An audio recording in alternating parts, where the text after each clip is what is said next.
Hey everybody, and welcome to the Vibin Higher Podcast. I'm your host Trevor, and I'm being joined by Neil Sanders. Neil holds an MA in Film Studies, studied psychology and media production for his BA honors, and is a qualified hypnotherapist. Neil is an expert on mind control and has been studying the history of this dark art and its application by military and government intelligence agencies for many years, as well as authoring Your Thoughts Are Not Your Own, Volumes 1 and 2. Neil, thanks for joining me for the show. I've been pretty excited about this one. Your work or your area of study is definitely fascinating, but at the same time, perhaps a bit terrifying once you get into the depths of it. Yeah, it can be a little bit. But no, thank you very much for having me on. Yeah, absolutely. Well, first of all, let's just do a little background on you and maybe how you got into studying this sort of stuff. Well, I mean, how I actually got into mind control in general was basically a friend of mine told me to watch the Manchurian Candidate film, the original 1962-3 film with Frank Sinatra, and he really sold it to me. So he's got Frank Sinatra in it, and it's in black and white, and I thought, oh my god! But anyway, I persevered with it and watched it, and actually thought it was a pretty good film, and it piqued my interest as to whether that sort of thing was possible. And then by coincidence, at the same time I was studying psychology, and so I sort of understood how the mind is separated into different sections, and conscious and subconscious and unconscious, and how these can be accessed and what their function is, and how certain elements are responsible for certain responses and that sort of thing. But also about defense mechanisms. And a lot of psychological problems are due to repression of memories and defense mechanisms brought up by the brain that serve a purpose at the time, but then later when you're older, they're actually quite socially crippling. So I started to realize that this sort of thing could be possible. You could break the mind, you could shatter the mind, you could cause amnesic barriers. It's plausible, and there's scientific evidence of dissociative identities and hypnoprogramming and that sort of thing. And from there on, I got interested into people like Sirhan Sirhan and Mark Chapman, looking at the various sort of pieces of evidence surrounding those two cases that suggest that they were hypnotically controlled.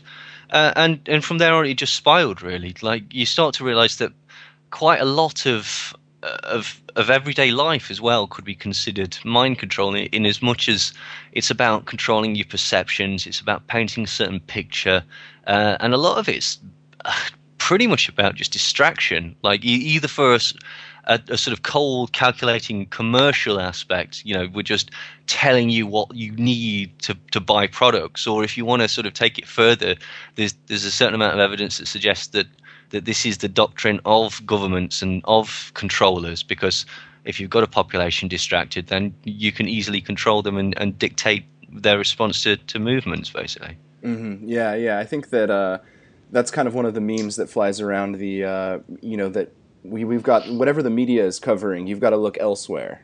Yeah. No, totally. But I mean, what sort of the fun aspects of it started with the Manchurian Candidate and the sort of the weird tangential things that came off it. I mean, Sirhan Sirhan, who's perhaps the classic example of a Manchurian Candidate, or there were people involved in the case that openly stated in court he's an example of a Manchurian Candidate. He was hypno-programmed to fire blanks, and he wasn't the real assassin of Robert Kennedy. By sheer coincidence, Robert Kennedy had dinner with Sharon Tate and Roman Polanski the night before he was murdered, and he was actually with John Frankenheimer, who was the director of the Manchurian Candidate. John Frankenheimer was his friend, and he actually drove him to the Ambassador Hotel. Huh. Furthermore than that, the Ambassador Hotel was where the jury from the Manson trial were later sequestered. And obviously that was involved with Roman Polanski as well, and more so Sharon Tate. Roman Polanski also had a connection to the assassination of John Lennon supposedly by Mark Chapman, but more likely by a bloke called Jose Padermo, to be quite honest, because he filmed Rosemary's Baby at the Dakota Building, which is exactly the spot where Lennon was shot. And then you start to look at that, and you said the main character was based on Aleister Crowley. it suggested that Anton LaVey was a technical advisor to the film, possibly played the part of the devil, although that's contested by some people. And you find that Susan Atkins was who was one of the murderers, or supposed murderers at the of Sharon Tate. She was in a dance troupe with Anton LaVey prior to meeting Charles Manson. So there's all these tangential connections. Then you find out that Jay Sebring, who was also murdered by them at the Polanski house, he was the person that basically shaped and nailed the toupee to Frank Sinatra's head. But because of this, he also was very influential. He coiffured Steve McQueen and Jim Morrison from The Doors, and he made it socially acceptable for men to take pride in their appearance, and basically, paying to look good and taking pride in your hair and stuff like that. He was the person that actually made that acceptable, and he would have been the Vidal Sassoon would have been Sebring International. That they would have been the prominent brand if he hadn't have been killed. And the other thing was his sideline was selling cocaine, and he basically sold cocaine to Marilyn Monroe, JFK, Peter Lawford, the whole Camelot crowd, basically. So that's another connection to that. It goes round and round and round and round. Peter Lawford was the guy that actually, I forget the guy's name, but the star, the guy that played Shaw in the Manchurian Candidate in the original. When he died, Peter Lawford was the person that paid for his funeral. Peter Lawford was obviously the brother-in-law of JFK, and supposedly arranger of prostitutes and that sort of thing. Yeah, it gets pretty wild once you start to kind of, as you said, circle down and down the rabbit hole, as they say. You start to see all these connections. Yeah, absolutely. One thing that I wanted to talk about was mind control to the average person, you might say, is sort of a foreign topic. Now, to what degree do you think that the general population, and maybe on what levels are they being mind controlled, even from advertisements and commercials to maybe more sinister things? Well, I mean, the obvious one is advertisements and commercials. Politics could be seen as mind control. Certain aspects of religious dogma could be considered mind control. Anything that basically tells you how to think and controls your perception of the world. The news media is often found to be, shall we say, factually inaccurate and seem to serve a certain agenda and push certain elements, aspects of cases, and disguise certain other aspects, and just not report on some things. So, to be honest, a lot. You could. One of the sort of most recent things that I've been talking about is things like Facebook and Twitter, because they really do just absorb your personality and just destroy your soul. And there are reasons for this. They're perfect. So they appeal to. Everyone has a lust for sort of social information. It's important. It's vital. It's social interaction is one thing, which is also really good for you. But like social information, if you can glean enough of it, you can basically figure out the best route to being the alpha person of your tribe. Or if, in a very simplistic way, if you stare enough at a successful person, they might give you some clues as to how they've become successful. You can copy them, and then basically you can be successful as well. And so there's all these sorts of things going off with Facebook. Facebook breeds narcissism. I mean, numerous studies have shown that it not only breeds narcissism, but it also breeds depression. So you've got a bunch of depressed narcissists staring blindly at their smartphones 23 hours of the day. And the reason it breeds depression is because basically everybody lies on there. Everyone puts up the best photos and stuff like that. You don't really understand that. A lot of it's to do with eye fixation. If you want to drop somebody into a hypnotic trance, you get them to fixate at something and then talk them in a way that causes their brain to distract, in the same way that television causes you to do that, because you've got your fixation on the screen. Your brain activity slows down and you go into what's called an alpha state brainwave, which basically means that you've got no critical analysis and everything sort of seeps into your conscious unbeknownst to you. So what happens with this is that basically you've seen everyone else as having this fabulous lifestyle and look at their brilliant photos and, everything's so good, and my life's a bit mundane, to be quite honest. And so it makes you feel depressed.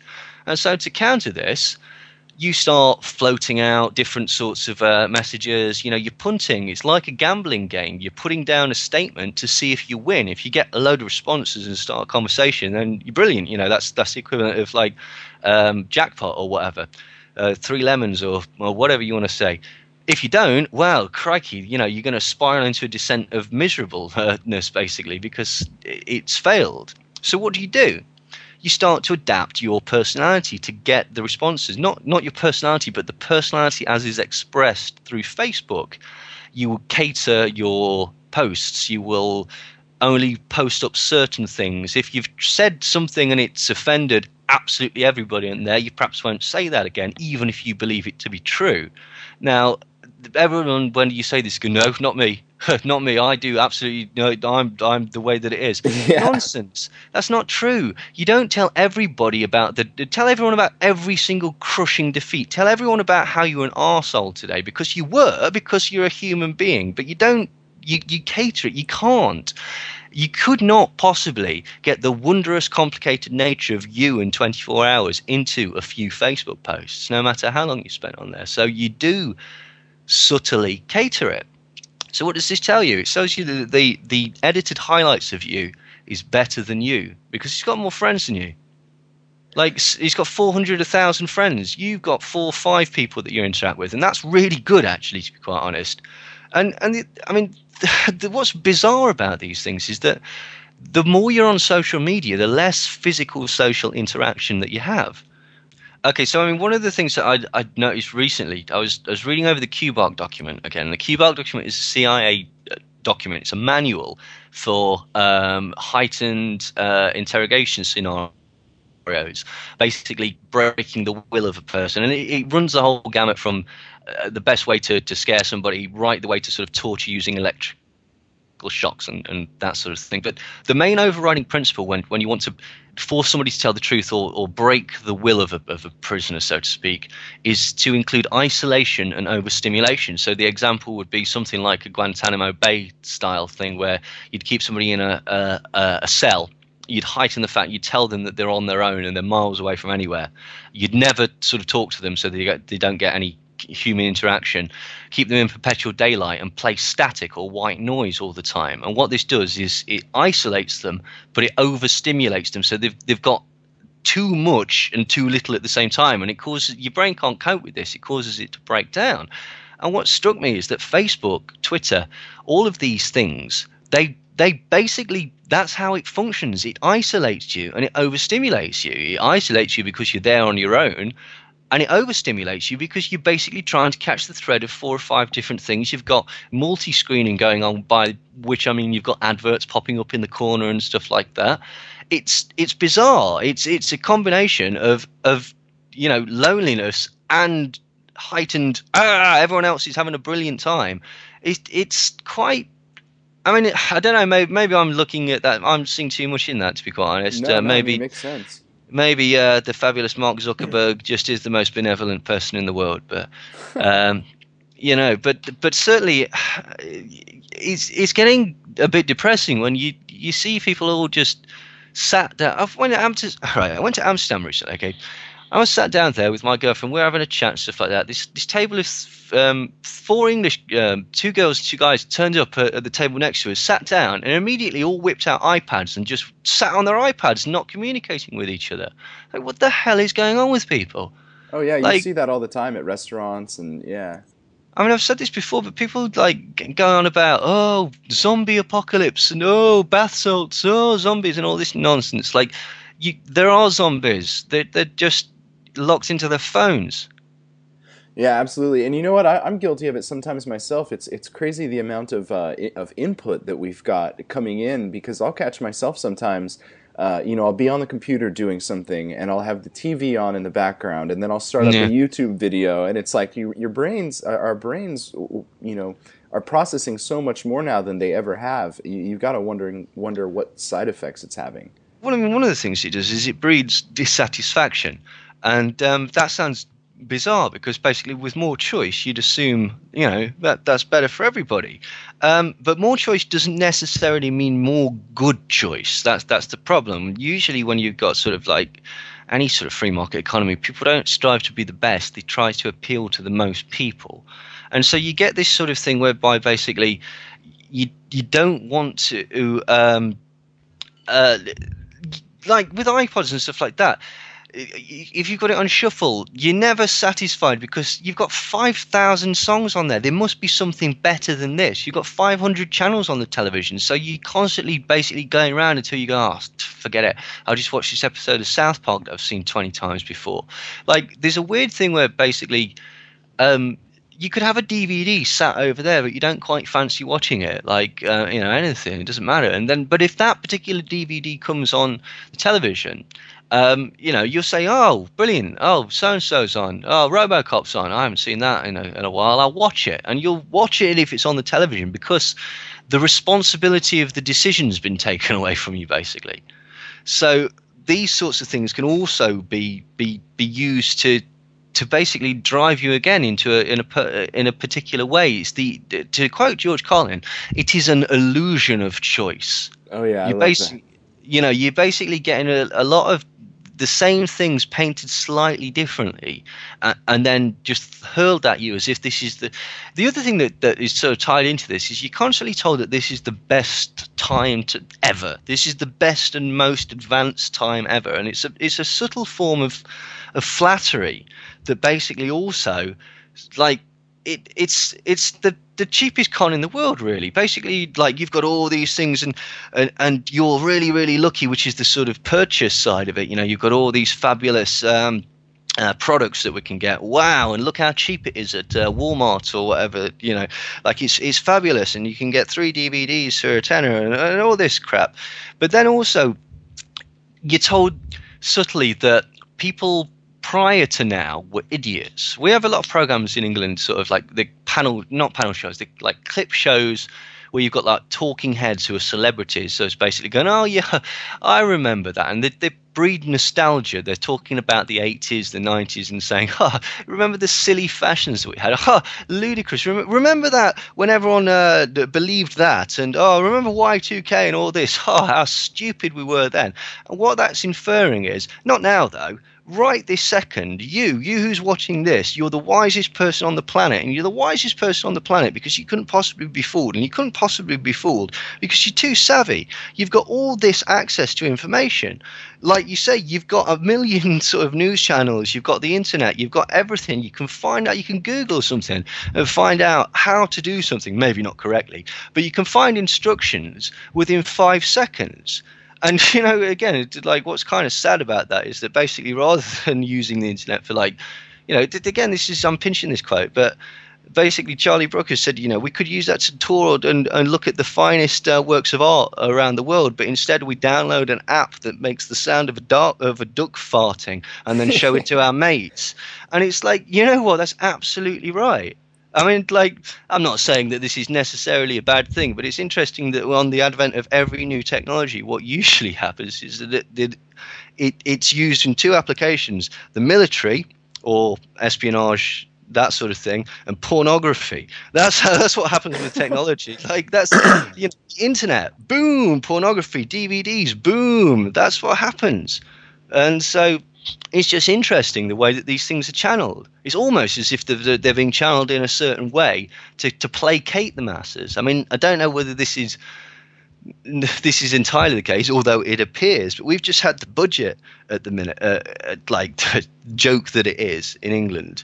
And the Chancellor's announced that there's going to be, basically, if you like, cigarettes and booze and bingo, well, then it's your lucky day because tax is coming down on all those 3 things. And it's almost like the landed gentry leaning over the fence and going, ahoy there, scum. You like this bingo game, don't you? Oh, well, go on, bully for you. Go on, enjoy yourself. Go and play this. Like, it's patronising. It's absolutely patronising. Yeah. And I think, like, you kind of touched on it, but a lot of these things, while they are incredibly negative, it's tough because things like social media, and I think Twitter in particular, have they're incredibly useful and have Absolutely. incredibly positive uses, you know? Of course. I mean, I wouldn't suggest it. I mean, this is one thing, because I'm ranting on for what 20 minutes about this. No, go I ahead. wouldn't suggest that people stop going on Facebook. I wouldn't suggest people stop listening to pop music. Christ, life's tough enough without somebody saying, no, you can't do this. That's exactly what I'm telling you not to do. Don't listen to other people other than from an advice standpoint. Don't let other people tell you what to do. And it's perfectly okay to like Miley Cyrus or Britney Spears or any of that stuff. That's fine, right? Do what you want, but just understand. Like, you're right, Facebook can be incredibly useful. I've got in contact with people that I would have lost contact with if it wasn't for Facebook, and made new friends because of Facebook, which is a fabulous thing. Like any tool, it can be used in good ways or in bad ways. A hammer can build stuff, but it can also take your jaw off. That's right. It's how you use it. I don't think it. Yeah, I mean that's where basically you don't want to go down the sort of any role of censorship or chastisement of people and say, oh, you mustn't do this. Because that's social control as well, and it's not my place to say that. And if I did, people would rightly say, "Sod off, Neil. It's none of your business." But you can say, "Hey, I've noticed this. Did you know that basically it's not actually for this? It's for this. It's trying to trick you into something else." But that's how poison works. You've got to put it in something that you like. It wouldn't work if it had a flag in it that said poison. It has to be in a pie.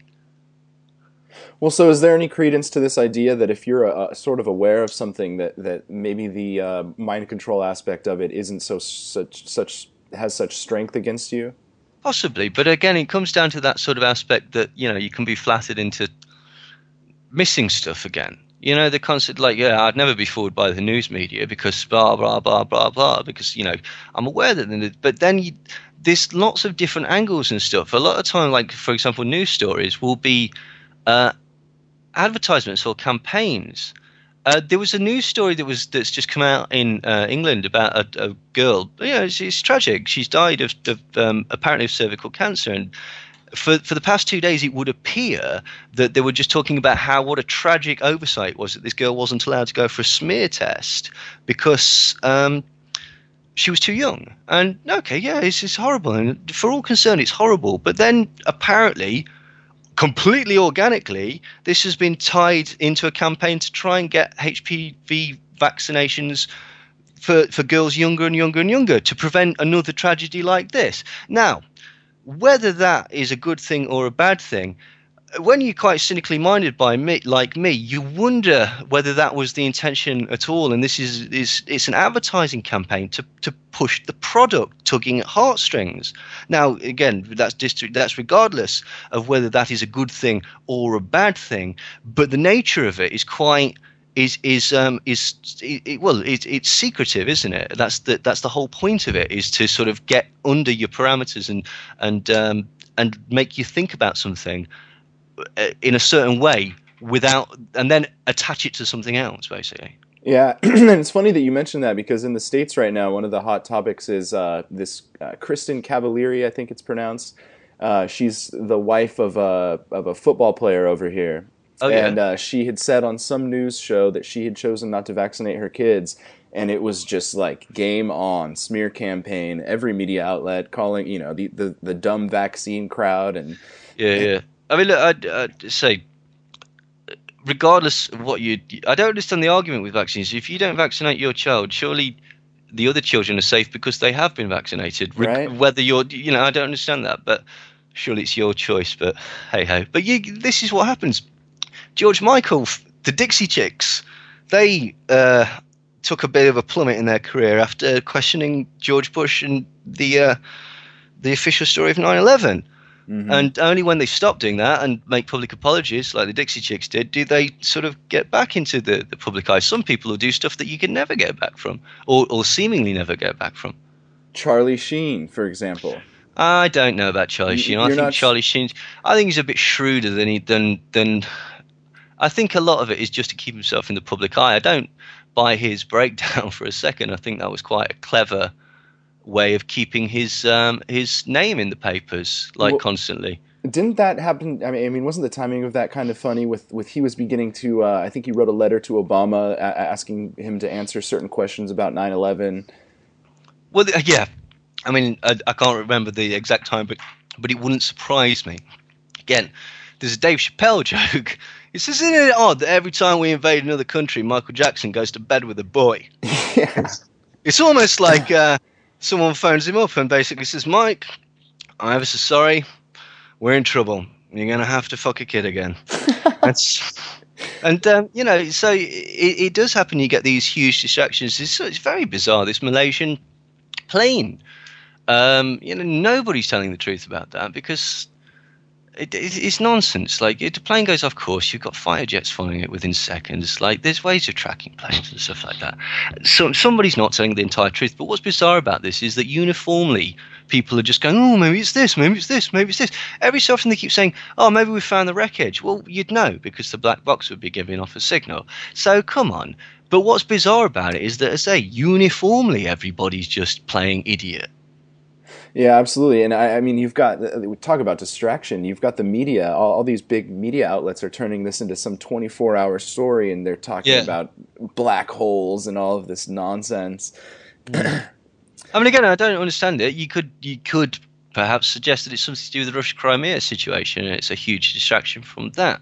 Whether that is the case, I don't know. But it is bizarre the way that certain stories come about at a time that is very beneficial for people. I mean, again, that just depends on what you believe, really. Yeah, and I mean, it kind of speaks to the. I mean, sorry. No, go ahead. Well, I mean, just to sort of, you know, because that sounds a little bit sort of wishy-washy, but I mean, CNN was exposed during the Kosovo crisis, you know, the war in Yugoslavia, to have had over 1,500 PSYOPs people working there, directly influencing and reporting news favorably for the, you know, for American interests. And this happens time and time again. Various newspapers in England have been discovered to have had assets working for them in a sort of Operation Mockingbird style, pushing certain agendas, demonizing certain people. I mean, for crying out loud, COINTELPRO, that's admitted. You know, demonizing left-wing activists and minority groups like the Black Panthers and RAM and other sort of entities like that, and going all the way from sort of planting false stories in the media, fomenting unrest between the groups by spreading rumors and making it seem like people were, you know, going against one another, encouraging drug addiction, right up to murder, just outright murder. To stop, you know, to stop these legitimate causes from actually having a say in changing the course of society. So these things do happen. There's numerous cases of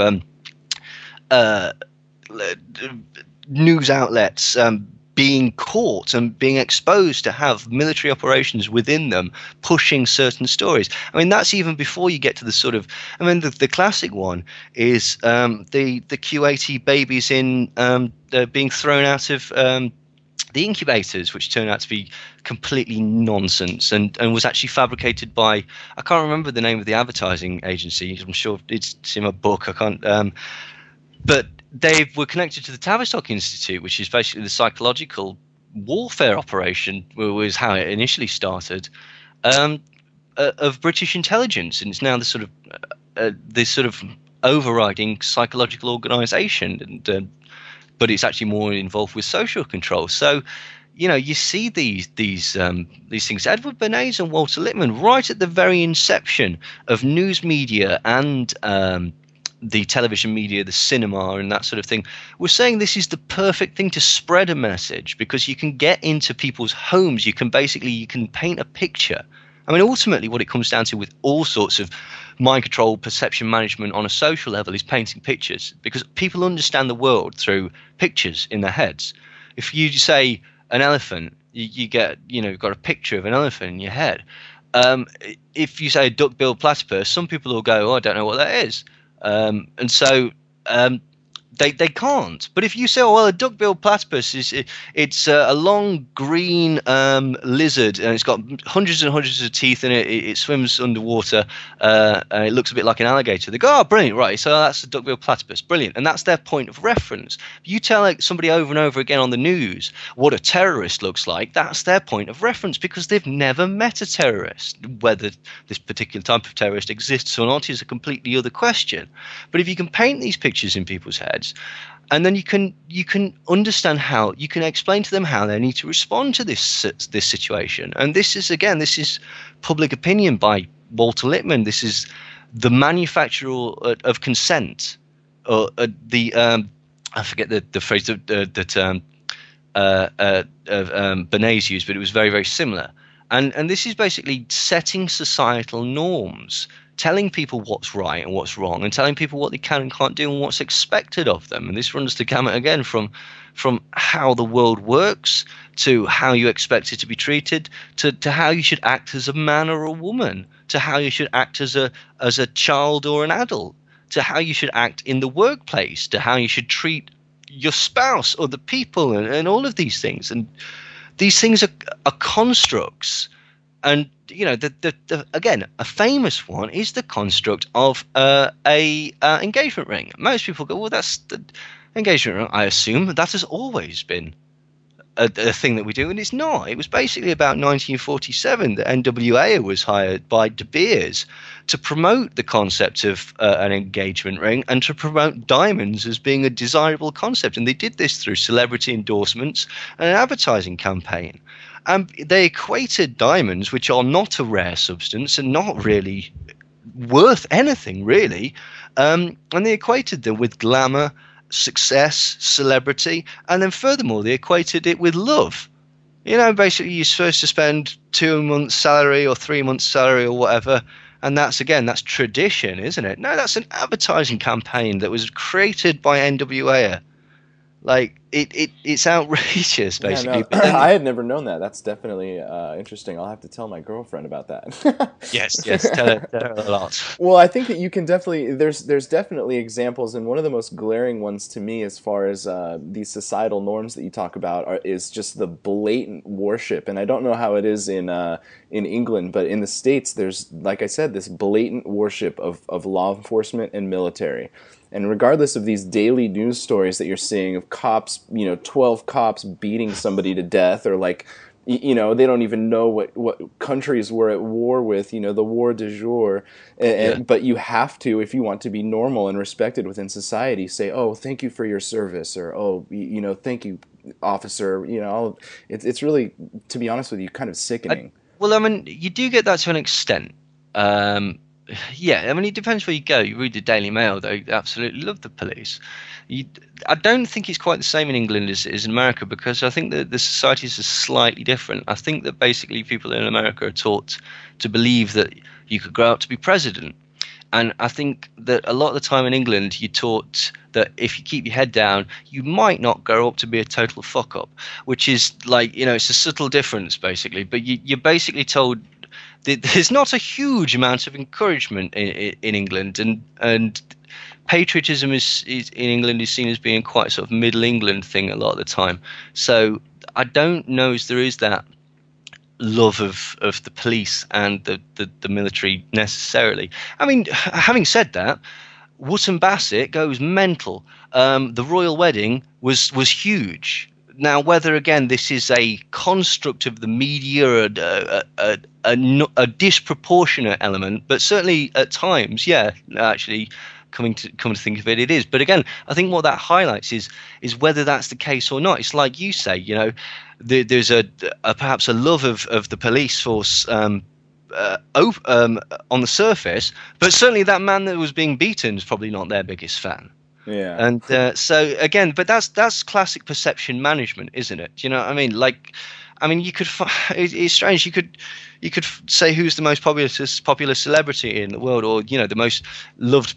Justin Bieber's quite loved, but I'm sure I could find 2 or 3 people that would happily give him a punch on the face. So it's a tricky one, but you have to do that. You have to sort of, to an extent. I mean, certainly. Actually, the more I think about it, there is an overriding subtle sort of idea that you should. We have a lot of charities like Help the Heroes and stuff that people are very keen on, and so yeah. Actually, I think you're right that there is certainly a perception that the military is. But how they do it actually in England, I think a lot of the time is they draw it back to the human aspect of it, and these young boys are over there, which is true, doing a job and blah blah blah, and particularly the guys that come back in a state and injured and such like that. There are charities that look after them, which are admirable. But that always brought up the question with me: is like, why would you need a charity? Why is the army not looking after these particular people? And is that not a big enough reason for people to say, hang on, perhaps this isn't a good idea. Perhaps they're not going to treat me as well as the advert suggests. But yeah, I think you're right. Actually, there's certainly there is a certain proportion of people that do very much like the patriotism attached to it. Yeah, and I should note before people go crazy with the military bashing thing that I was in the military and I did deploy. I was active duty for a long time. Mm-hmm. So I understand it, and I'm thankful for the support, and I certainly support our troops. But you can very clearly see the manipulation there, and that people are in supporting our troops, thinking that they have to support these, in my mind, very unjust wars. Yeah. Well, yeah, absolutely. I mean, I don't know. I've never been there. Of course, it's never as black and white as that. That's one of the sort of main arguments that comes up, certainly in England, is that a lot of people that go into the military feel this is perhaps their only option, or it is a way of paying for further education, learning a trade, that sort of thing. And again, some people do. It's a very, very tricky one. Personally, I wouldn't join the military, but that's my personal choice, I suppose. What did you find? I mean, when you actually got in there, did you find it was very different to what you expected? Well, I think that the recruiters weren't necessarily as truthful. Quite as honest. Yeah. But I mean, I think I mentioned this to you in an email. Looking back on it, you can definitely see even just subtle things, and not necessarily in any way sinister, but the sort of mind control techniques that are used to kind of get you to react certain ways and to deal with stressful situations certain ways. Mm-hmm. So, well, absolutely, yeah. I mean, that can run the gamut from I imagine that you get up a bit earlier than most people. Yeah, for the most part. Yeah, and because you've got into the habit of it and such like that. I mean, a lot of it, as you'll know, some of it that seems nonsensical. Like, did they still do sort of bayonet charges into straw bales and stuff like that? Oh yeah. I mean, you do in boot camp, certainly. You do that type of stuff. Yeah, I mean, that's the thing. That's the point of boot camp. I don't think we would argue about that the point is to break you down and to mold you again in the army's image. Mm-hmm.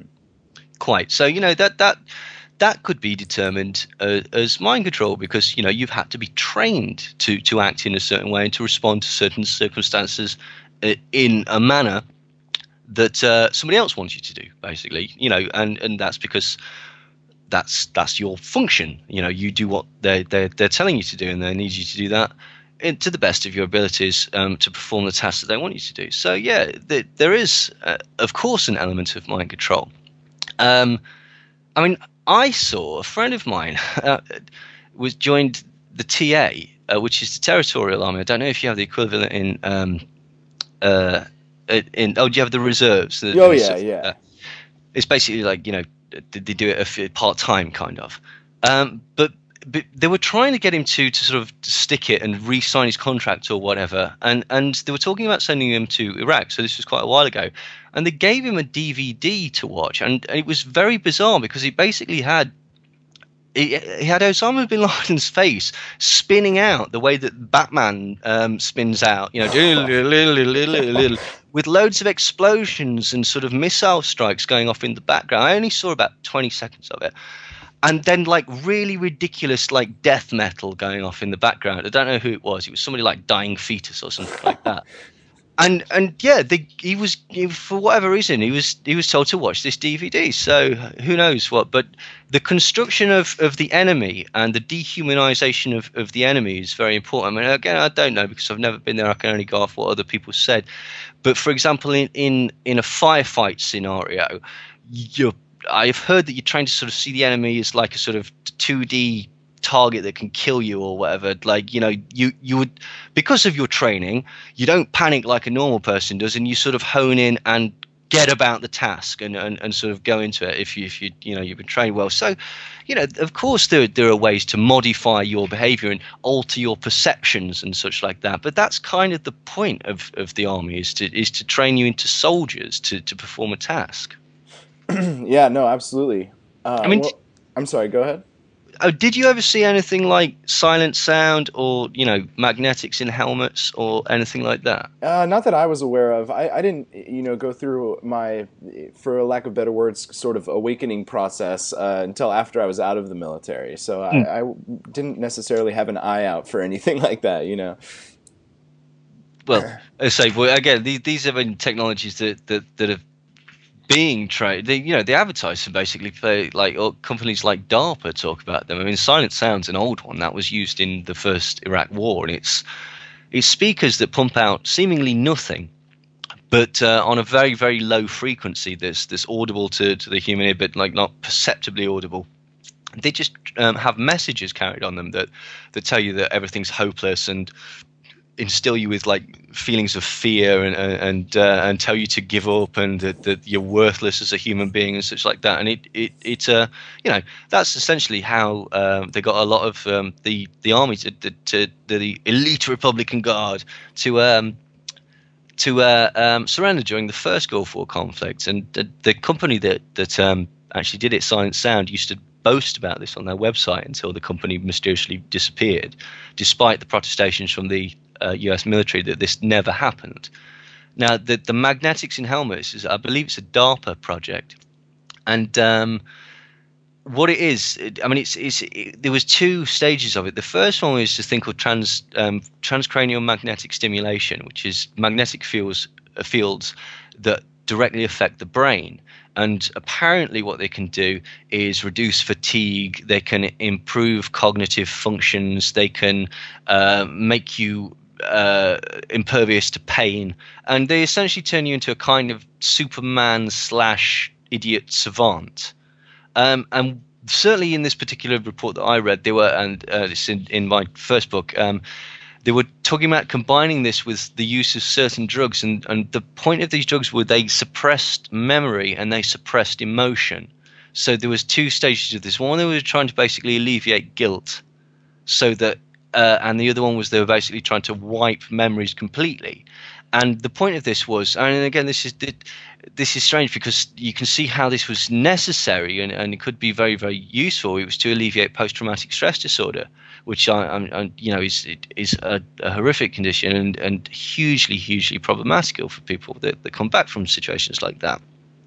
However, at what point does that stop? I mean, if you're completely wiping memories of these soldiers that can go 3 days without sleep and impervious to pain and, can do 1 million calculations in 30 seconds, and now all of a sudden they've got no guilt, or they could do any act and have that wiped from their memory, that's slightly concerning, because where do you get the responsibility? How do you know what these people have done? Are we not slightly moving into the sort of robotic killers there, perhaps? Mm-hmm, mm-hmm. Well, I just wanted to switch gears here a little quick before we run out of time. I wanted to get your input on. There was this letter that was floating around the internet for a long time. It was anonymous, and it was from this gentleman who apparently had been present at a meeting that took place, I think, in maybe the late '80s or the early '90s. That sort of formulated a plan to sort of bring to prominence this gangster rap to sort of influence the black community. And then I think that there was another video that came about maybe a few months ago where the guy in the suit was saying that he was also privy. I mean, the second video transpired. It was a viral advertising campaign for so that was PR. Yeah. The first one, I don't know. I mean, it certainly sounds like it ticks the boxes, but again, it's one of these mysterious documents that you can't really prove one way or the other.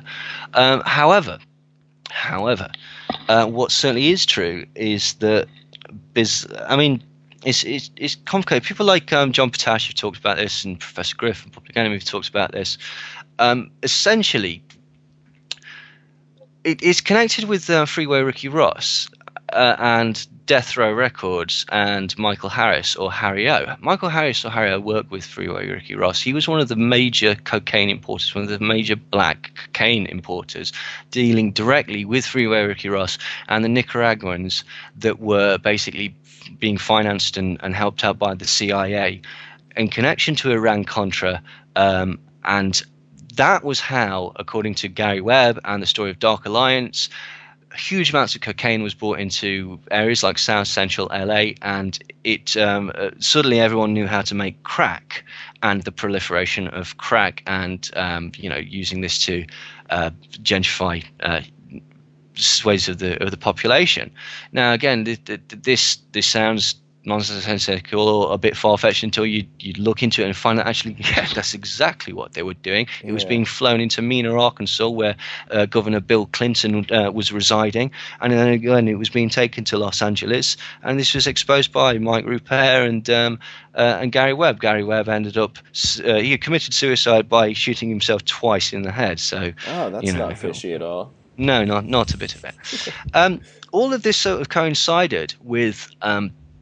So you've got that tangential sort of connection to the CIA. Now, Michael Harris's money that he's making from this, he's putting into a record company called Death Row Records. Death Row Records is after NWA broke up. It's the record company that popularized Dre and then Snoop, Rage, RBX, DOC, sorry, and various other artists, Corrupt and the Dog Pound and Daz Dillinger and various other people. But it was seen as the most successful and the one that really pushed the concept of gangster rap. There was gangster rap going on to an extent on the East Coast, but Death Row was the one that really brought it worldwide, and it sort of brought it also into the white market. To basically just say it to plainly, you're getting into the suburbs and stuff like that. And again, they seem to have not only financing from the CIA, but all of their security are off-duty policemen that just so happen to be involved in the Rampart scandal and the manoeuvring of weapons, and also these police are somehow connected. They're all blood gang members and such like that. So it starts to get very, very weird. Vibe magazine also is very influential in publicizing in gangster rap. And it looks very much like they get a revenue stream or a certain amount of financing. Again, this is by John Potash, from CIA or CIA offshoots. And it certainly seems very strange that all of this it comes together as a perfect storm, just as the film Scarface, which wasn't a particularly commercial success, is becoming the most owned and the most sort of loved film of the day by a certain demographic. And the reason for that is because basically he, despite the fact that he dies at the end, he's a non-white hero. Yes, there was other like films, Superfly, The Mac, and other things like that, Shaft, but A, Shaft was a cop, and B, they're all niche. You know, this is a big production. This is Brian De Palma. You know, this is written by Oliver Stone. This is like, wow, this is Hollywood. It's Al Pacino in it. Do you know what I mean? So you've got a sort of an aspirational character. All of a sudden, you've also got all these people like NWA. People say NWA were gangster rap. Yes, they were. But if you listen to it, it was slightly different. They were also talking about inequality and police brutality and stuff. And some of their records were actually quite anti-drugs. Dre certainly was anti-drugs on he says don't smoke cess because it's known to cause brain damage. And then his first album that comes out on Death Row is The Chronic, and it's got a huge weed leaf on the CD and stuff like that. So you could certainly see how it was manipulated to do two things. These gangster rappers who are all selling crack, by the way, or seemingly selling crack, they're all gang members as well. they're all rich. So that's giving you the idea that you could do that. This is a legitimate way that you could actually make some money and actually be a success. At the same time, what it's sort of subtly telling to, say, again, for want of a better phrase, white America, is that that's what black guys are like. Again, this painting pictures, they're all crack dealers. So if I see somebody that's sagging the jeans and he's got like a Raiders cap on, I've got to be scared of them because they're probably packing a gun, because this Snoop Doggy Dogg fellow has told me all about it. And so, do you see what I mean? It's perception management. What's strange about the gangster rap element is that the one thing, aside from this seemingly stoking up a lot of violence and strife, with the elements that we've discussed, it seemed to neutralize other elements of hip hop, like Public Enemy, essentially. I mean, Griff has talked about this a lot, but it's certainly true that was the new thing that everyone wanted to be, was as gangster as they could possibly be.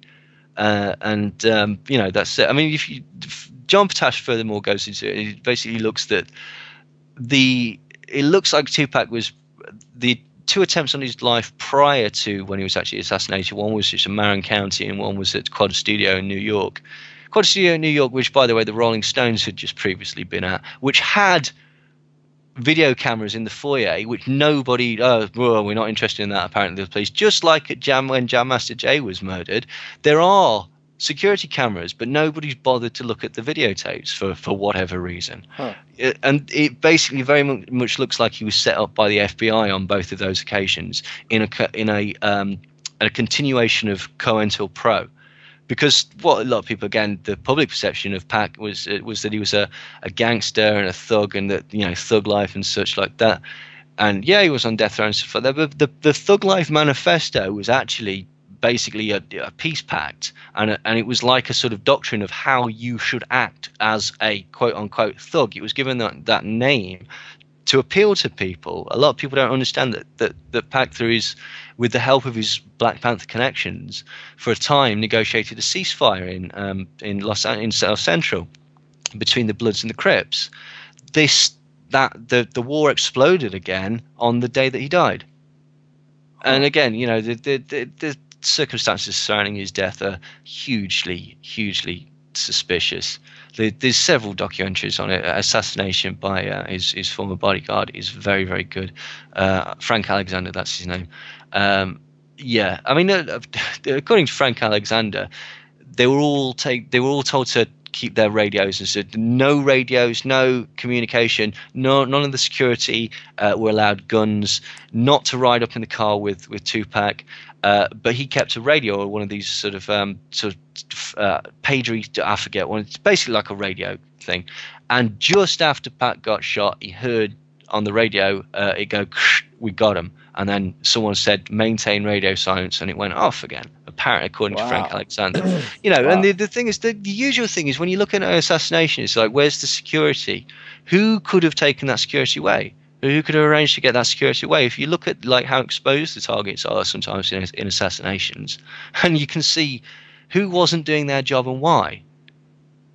Yeah. Well, to dovetail on that a little bit, you can go on YouTube and see countless of these videos or these infographics all over all over social media. But what's going on with these seemingly subliminal messages that you see apparently aimed at children in like Disney movies and like these sound bites that you hear? And the sort of sex references and stuff. Yeah. I mean, again, these two schools of thought, isn't there? The one thing is that basically it's just japes from one particular animator or whatever. And then, the other thing is that, I don't know, it's very, very strange. It certainly seems to be, it certainly seems to be there. There's numerous subliminal messages in Disney films, particularly. There are some. There was one that was recently exposed in Five Will Goes West, where somebody's drawn a penis on one frame, and I get the impression that was a joke. But some of the others, they seem a little bit too involved to be a joke, basically. But the point is that people say subliminal is just nonsense, and people often talk about the James Vickery experiment, where apparently it's drink Coke, eat popcorn, and it flashed up for a fraction of a second, and people responded accordingly. And then people say, oh, but that was exposed to be a hoax. And apparently it was exposed to be a hoax. But recently Harvard has done a lot of experiments looking at subliminals and see if they work. And the results conclude that basically, yes, they do work. And what's bizarre is that basically they're more effective if they're negative. And it calls to mind the sort of the rats thing that came up during Al Gore's presidential campaign, or I believe that basically I think it was a Republican advertisement, and while he was on screen, it flashed up subliminally the word rats, but they kept it on too long, so it got found out. And so the experiment they did is basically two groups of people go in and do a very, very quick task on a computer and then get out of the room, and people got either positive words subliminally flashed to them or negative words, and the people that got negative words found it much, much more difficult to actually complete the task and leave the room. It slowed them down cognitively, and it actually physically depressed them. Wow. So subliminal things do work. Subliminal advertising isn't actually illegal in America, you know. Like, they can still use it. Yeah, and I think that they've recently just legalized propaganda again officially. I mean, I've heard all sorts of things. I mean, I heard that advertisers can basically lie on the understanding that no reasonable person would ever expect an advertiser to tell the truth. So, I mean, that's even besides all the sort of very, very clever sort of half-truths that you can get, like using sort of weasel words and spurious rigor and third-party advocates, and that's basically. So I'll give you an example, right? Okay, regular use will decrease signs of visible flakes. A dandruff thing. What does that sentence actually mean? It means nothing, because what does regular mean? That could mean 1,000 times a day, according to the advertisers. What does use mean? That could mean a whole bottle 1,000 times a day. What does visible signs of flakes? What does flakes mean? Your definition of that might be completely different to the advertisers. And that's not a lie. That's advertising. That's marketing. That product dermatologically tested. That means it's been tested on skin. It doesn't mean anything. Like, I saw an advertisement for an oil the other day that says works on a molecular level. Well, doesn't everything? Like, and I mean, how many people, when they're hearing these things or seeing these commercials, are actually thinking about that? They're just sort of taking it in. Well, exactly. I mean, that's the point. I mean, spurious rigor is like 99.9% or something like that, or 17%. This will make you 17% more alert. How do they know? Wow! if they know that it's that accurate, then that must be true. Uh-huh. And you can. The thing about statistics is that you can make an experiment that will give you the result of 17%, because again, you don't know what their testing parameters are. Like Kellogg said that basically eating cornflakes will make children 24% less emotionally disturbed. So how on earth do you find that out? Like, what exactly is the scale of measurement for that particular? And then the other one is a third-party advocates, which is always used, which is 4 out of 5 dentists recommend this. I'm a doctor, and I recommend that you smoke Camels. Anything like that, right down to celebrities. Like, if you buy Air Jordans, you might be able to play basketball like Michael Jordan. That's the implication. Yeah. And all advertisements based on fear. I mean, that's basically saying if you don't buy them, there's certainly no way you will be able to play like Michael Jordan. Mm-hmm. Like aftershave, underarm deodorant and stuff like that in all the adverts, where basically it implies that you're going to get the girl if you you wear this particular product. Yeah, that's right. What he's really saying is that, hey there, loser, this is your only hope of getting a girl. You certainly won't get a girl unless you follow our advice. Yeah. And that's what he tells you again and again and again. I mean, he walks out of the bathroom and he's got the girl rubbing up on him immediately after he's put on this aftershave. Exactly. It doesn't work. And if you go and rub up on girls as they come out of the bathroom, they get very annoyed. Right. Well, before we start to wrap it up here, I just kind of wanted to get your take. This is sort of a theme that we like to touch on at the website, and is this idea of this global awakening that's going on to things like we've talked about today with mind control and maybe the conspiracies, or this idea of a grand conspiracy. I just kind of wanted to get your take, a quick take on this global awakening. I mean, are you able to see it? Do you see it continuing? What's your take? Yes and no, right? Because you do see more and more people who are sort of talking about it.